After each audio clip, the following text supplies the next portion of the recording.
जय श्री राधे कृष्णा। मेरी सभी बहन बेटी भाभीयों को राधे राधे। दोस्तों, आज मैं आपके लिए एक इतना अच्छा वीडियो लेकर आई हूँ कि आपके बहुत काम का वीडियो है, क्योंकि आप पूरा वॉच करोगे तभी आपको पूरी जानकारी इसमें मिलेगी। तो आज हम आपको बताएंगे गंगा जल और तुलसी और नाम जाप की महिमा। तो ये तीनों चीज़ इतनी पवित्र हैं कि आपके बहुत ही काम की चीज़ है ये। कि आपको लगता है कि तुलसी एक पत्ता है, तुलसी पत्ता नहीं है, बहुत ही पवित्र है। गंगा जल जो कि हर घर में होता है, गंगा जल और नाम जप। आप अगर नाम जप करती हैं तो ये बहुत ही अच्छा है। अगर नाम जप जो भी करता है ना, तो उसके लाइफ में सब कुछ अच्छा अच्छा होता चला जाता है। तो दोस्तों, आगे बढ़ते हैं और आपसे एक गुजारिश है कि आप वीडियो को पूरा वॉच करें, तभी आपकी वीडियो समझ में आएगी, अन्यथा आपके समझ में नहीं आएगी। क्योंकि कई चीज़ें ऐसी होती है कि हमें पूरा जानने के बाद ही पता चलती है कि हाँ, ये काम की चीज़ है। तो हम आपकी काम की जो भी चीज़ें होगी तो आपके लिए फ़ायदेमंद ही है। तो इसीलिए आप सभी लोग इसको पूरा वॉच करें। मैं ज़्यादा लंबा नहीं बनाऊंगी वीडियो, छोटा सा ही बनाऊंगी, क्योंकि काम की चीज़ मैं आपको बता दूंगी तुरंत, जो कि आपके बहुत काम आने वाली है। तो बने रहिए मेरे साथ। अब हम शुरू करते हैं एक नए टॉपिक के साथ, बहुत ही शानदार वीडियो। ठीक है। तो जिनके घर पर लड्डू गोपाल जी हैं, उनको लड्डू गोपाल जी को जो स्नान कराते हैं, उनका जो जल बचता है, उसका आप क्या करते हो, ये तो आपको पता होगा आप क्या करते हो। तो असल में क्या करना चाहिए कि आपके जो लड्डू गोपाल जी का स्नान कराते हैं, जिस पात्र में, उस पात्र में जो लड्डू गोपाल जी के स्नान का जो जल होता है, उसको आप या तो पी लें और या तुलसी में डाल दें, या फिर उसको घर में छिड़क दें। तो तीनों में आप तीनों काम कर सकती हो या अलग अलग कर सकते हो। पीने से क्या होगा, अपना तन मन पवित्र हो जाता है। घर में छिड़कने से पूरी नेगेटिविटी खत्म हो जाती है, और तुलसी में डालने से पूरे शुद्ध वातावरण हमारे घर में हो जाता है। ठीक है, ये तो हो गई हमारी फर्स्ट बात। अब दूसरी बात क्या है कि घर और बाहर कैसे सामंजस्य बनाएं। देखिए, आप लोगों के मन में आया होगा कि अचानक से घर और बाहर का सामंजस्य बनाने की बात क्यों करी जा रही है। देखिए, जब हमारा मासिक धर्म होता है, जब हम पीरियड से होते हैं, तो कई चीज़ें ऐसी होती हैं कि हम बहुत ही ज़्यादा परेशान हो जाते हैं कि घर में तो हम सफाई करते हैं, रखते हैं, है ना, और किचन में नहीं जाते हैं, भगवान की पूजा नहीं करते हैं, और बहुत ही संभल के रहते हैं मासिक धर्म के दौरान। ठीक है। तो अब क्या करें, तो घर और बाहर सामंजस्य कैसे बनाए। घर बार जैसे आप घर में तो अच्छी तरह से फॉलो कर लोगे उस चीज़ को कि भाई हमें क्या क्या करना है और क्या क्या नहीं करना है। कि भगवान के मंदिर नहीं जाना है, घर के अंदर जो भगवान का मंदिर होता है उसमें हमें नहीं जाना है, और किचन में नहीं जाना है। ठीक है। लेकिन कई घरों में इतनी सारी बाउंडेशन होती है कि गीला गीला पोछा मत लगाइए, पोछा लगाने के बाद उसको सूखने दो, निकलो मत वहाँ से, या फिर कपड़े धो लो लेकिन उसको सूखे कपड़े उतारो मत। बहुत सारी ऐसी चीज़ें हैं जो कि कहीं कहीं बहुत ज़्यादा मतलब होता है, जबकि इतना नहीं होना चाहिए, क्योंकि बच्चे और रिश्तेदार और घर के सब बहुत परेशान हो जाते हैं आपकी बातों से। आप ज़्यादा मीन मेक निकालेंगे किसी चीज़ में तो बहुत ही ज़्यादा परेशानी का सामना आपको करना पड़ सकता है। ठीक है। मासिक धर्म के दौरान की बातें बता रही हूँ। ठीक है, आगे और भी सुनिए। एक घर में जब 4 बहुएं होती हैं, तो कैसे मासिक धर्म को मतलब मैनेज करें। जैसे किसी घर में 4 बहुएं हैं, ठीक है, सब अपने अपने अलग अलग घर से आई हुई हैं। आप कहीं और से हैं, वो कहीं और से है, तीसरी कहीं और से, चौथी कहीं और से है। ठीक है। उनके मायके में जो होता है ना, उनके मायके में जो होता है वो ही कर प्रैक्टिकली करके आई है ना। तो अब कैसे, किसी के यहाँ तो सब चलता है, दूसरी के यहाँ पे थोड़ा बहुत चलता है, तीसरी के यहाँ पे बिल्कुल भी नहीं चलता है, खाना बना लेते हैं पीरियड के टाइम पे। लेकिन जो फर्स्ट वाली होती है उसको टेंशन रहती है कि इसने ये छू लिया, इसने ये छू लिया, इसने वो छू लिया, तो मैं कैसे, मतलब उसको इरिटेशन होने लगती है कि मैं क्या करूँ, वो परेशान हो जाती है। इसमें क्या करना है कि सास, जो आपकी सास होती है चारों बहुओं की, वो जो कहें, आपके घर में जो भी नियम बनता है उस नियम को आप फॉलो करें, ना कि अपने अपने घर के नियम फॉलो अपने ससुराल में ना करके अपने जो घर ससुराल का नियम है ना उसको फॉलो करें। आ रही है आपको मेरी बात समझ में? तो दूसरी बात यह है कि कई लोग गंगा स्नान के लिए जाते हैं। अ, गंगा स्नान समझते हैं कि गंगा स्नान करने से सारे पाप हमारे धुल जाएंगे। ठीक है, तो जाती हैं, चाहे पीरियड से हो रही हो चाहे ना हो रही हो वो भी जाएंगी। लेकिन क्या करती हैं कि जो पीरियड से तो होती है गंगा स्नान कर लेती हैं। नहीं करना चाहिए। आप पाप धोने जा रहे हो कि पाप करने जा रहे हो? और वहाँ पे बहुत सारी गंदगी यानी कि पैड वगैरह डाल के गंदगी फैलाती हैं। तो ऐसे में गंगा स्नान या कहीं भी तीर्थ स्थान को अवॉइड करें, नहीं जाएं।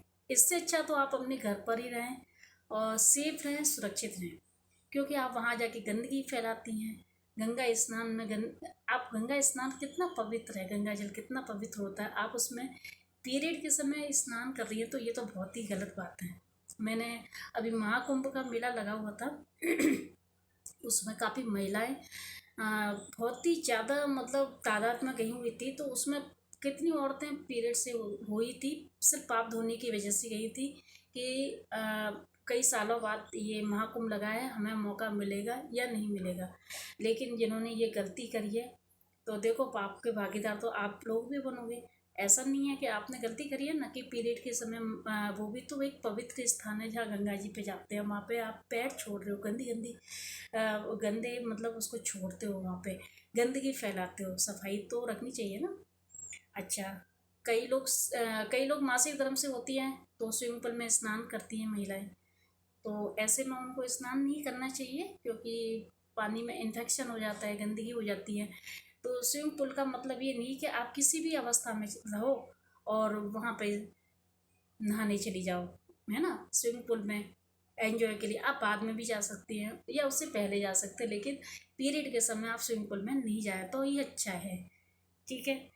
और कहीं आप सार्वजनिक शौचालय जहाँ होते हैं तो आप पीरियड से होती हैं और आपको वो जैसे चेंज करना होता है तो आप सार्वजनिक शौचालय में जाती हैं और वहाँ पर जाकर उस पैड को यूं ही खुले में फेंक देती है। उससे क्या होता है, इन्फेक्शन होता है, गंदगी फैलती है और कीटाणु लगते हैं। आप अपने साथ अखबार, है ना, और एक पॉलीथीन लेकर जाए, उसमें अच्छे से उसको बंद करके डस्टबिन में डाल दें। ठीक है। अब ज़्यादा छुआछूत आपको परेशान करेगी अगर आप बहुत ही ज़्यादा इस नियम को फॉलो करती हैं कि भाई ये नहीं छूना वो नहीं छूना, तो इससे आप ही इरिटेट होती हैं और दूसरे लोग भी परेशान होते हैं। इसी वजह से कुछ नियमों का ही पालन करना है आपको। ये नहीं कि हर चीज़ के पीछे आप पड़ जाएं, हर चीज़ को ये छू लिया तो इसको पहुँच दिया, ये छू लिया तो उसको ये ऐसा नहीं करना चाहिए। इससे सभी लोग घर में परेशान होते हैं, पूरी फैमिली डिस्टर्ब रहती है आप लोगों की वजह से। तो नियम क्या कहता है? नियम ये कहता है कि बस भगवान के मंदिर में मत जाइए, किचन में मत जाइए, खाना मत बनाइए। अब कई फैमिली में कैसे लोग होते हैं कि सिंगल होती हैं लेकिन वो भी अपना खाना बनाती हैं और अब बच्चों के भी टिफ़िन बनाना पड़ता है क्योंकि समय समय पे गाड़ी आती है, हस्बैंड को भी समय पे जाना होता है, तो समय के साथ सबको चलना पड़ता है। अगर आप इस तरह से जो पुराने लोग करते थे, अगर आप वही बार बार वही रिपीट पे रिपीट करोगे तो आपको कौन पसंद करेगा ये बता। तो आप समय के साथ चलिए। जैसे 10-20 लोग तो एक जैसा कर रहे हैं, हल्का फुल्का कर लो, बस ज़्यादा नहीं कि ये छू लिया वो छू लिया। अब मानो अब जैसे आपके घर पे कोई गेस्ट आता है ना, तो आप उसको ऐसा करना कि एक तो किचन में मत आने देना। किचन में क्या पता वो पीरियड्स हो, तो आपके भगवान का मंदिर में प्रसाद बनता है, भगवान के लिए प्रसाद बनता है। एक अपने बेडरूम में मत जाने देना। कोई बिस्तर पे बैठेगी, बेड पे बैठेगी, तो हो सकता है उतना ही उनको कहें कि भाई बाहर बैठ जाओ या उनके लिए अलग बिस्तर कर दो। तो इस तरह से आप अपने जो भी बाहर का व्यक्ति बाहर की आती है, लेडी जाती है, तो उसको बेडरूम में और किचन में ना ले जाएं तो ये अच्छा है। 3 दिन का नियम रखिए। 3 दिन तक आप भगवान की पूजा न करिए, भगवान के मंदिर की कोई भी धार्मिक चीज़ न छूइए, किचन में नहीं जाइए और तीसरे दिन से धो के आप आराम से कोई भी काम आराम से कर सकती हैं। ज़्यादा अगर आपने कुछ भी करा, ज़्यादा जैसे ज़्यादा, कई लोग ज़्यादा वो करते हैं कि नहीं करना, कि मानते हैं किसी को 6-7 दिन का आता है, किसी को 8 दिन का आता है, तो आप चाहें तो कर सकती हैं उसी चीज़ को। लेकिन पहले बहुत ज़्यादा बंदिशें होती थी और बड़ी बूढ़ी जो बुजुर्ग थी उनके बहुत ही ज़्यादा नियम होते थे, सब चीज़ को फॉलो करना पड़ता था हमको।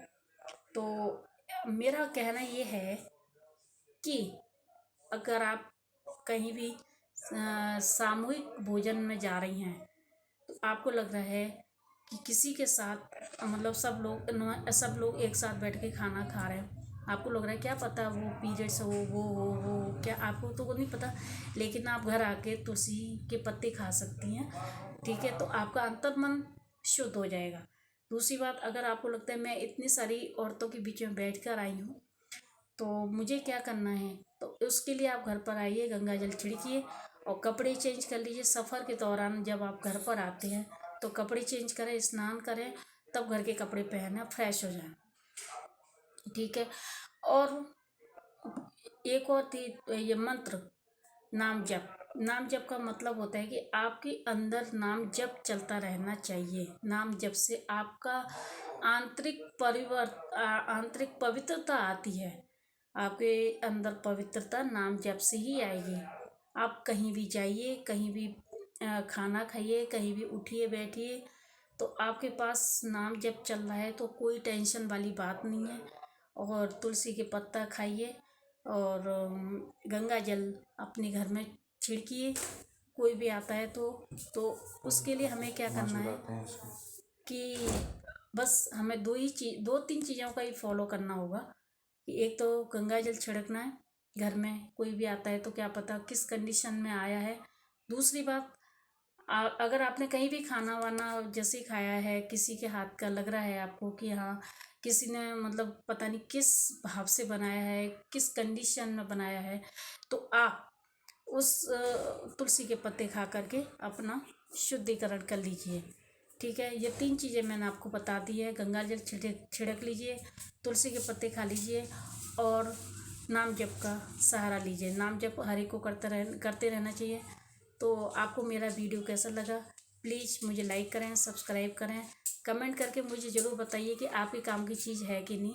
श्री राधे राधे, जय श्री राधे।